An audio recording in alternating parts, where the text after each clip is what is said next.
tapi ini kita sudah menunjukkan pukul 16. Nah, ini saya kembalikan kepada Bapak Ibu, apakah kita akan mengakhiri sesuai jadwal di pukul 14 karena waktunya sampai pukul 14, atau kita kasih satu kesempatan lagi para narasumber untuk menjawab, karena ada tambahan ini, tapi hanya sedikit. Bagaimana kalau satu lagi ya, Pak Teddy? Apakah bersedia Pak Teddy? Ya. Santai aja Pak Teddy ya. Nah, ini yang masih dari apa namanya? Oh, ini dari Pak Karyosa ini. Mohon izin bertanya, bagaimana kalau konflik itu terjadi karena status sosial, penampilan, dan sampai melibatkan orang tua?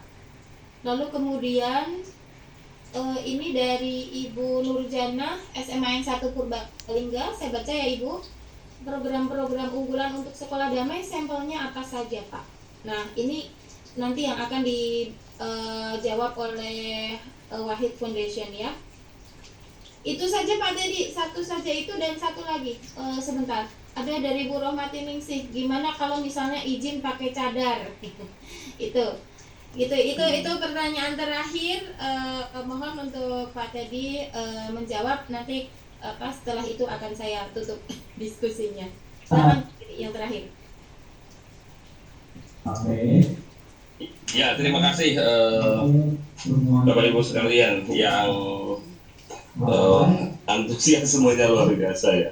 Ya, tapi saya mungkin hanya bisa menyebut beberapa hal saja. Misalnya begini, soal cadar itu tidak hanya berkaitan dengan soal doktrin keimanan ya, tetapi juga berkaitan dengan social regulation atau regulasi sosial. Bagaimana kita melihat itu sebagai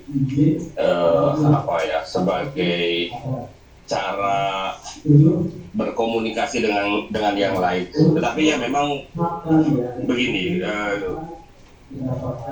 ini yang mungkin saya usulkan di kurikulum sekolah damai bisa dielaborasi ya, Mbak Rofi, soal bagaimana potensi perempuan menjadi multiple victim gitu ya, menjadi korban di banyak sisi.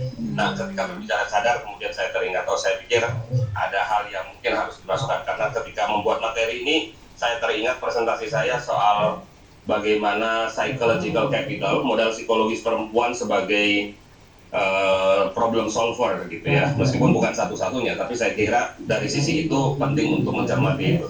Nah, mungkin kalau menarik kalau kemudian melihatnya dari sudut pandang itu ya, dari sudut pandang perempuannya, karena misalnya kalau dari sudut pandang tata tertib sekolah, saya khawatir saya tidak bisa memberikan penjelasan yang cukup memuaskan. Apakah kemudian ada benturan antara hak asasi manusia dari sudut pandang hak untuk mengekspresikan keyakinan dengan norma atau aturan hukum di sekolah atau aturan hukum nasional. Nah, saya agak membatasi diri dulu untuk tidak masuk ke sana.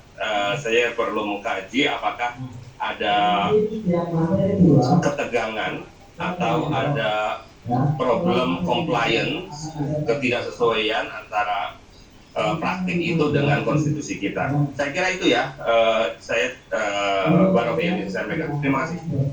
Oke. Terima kasih Pak Teddy. Saya rasa sama sekali tidak masalah karena kita masih akan berproses besok dan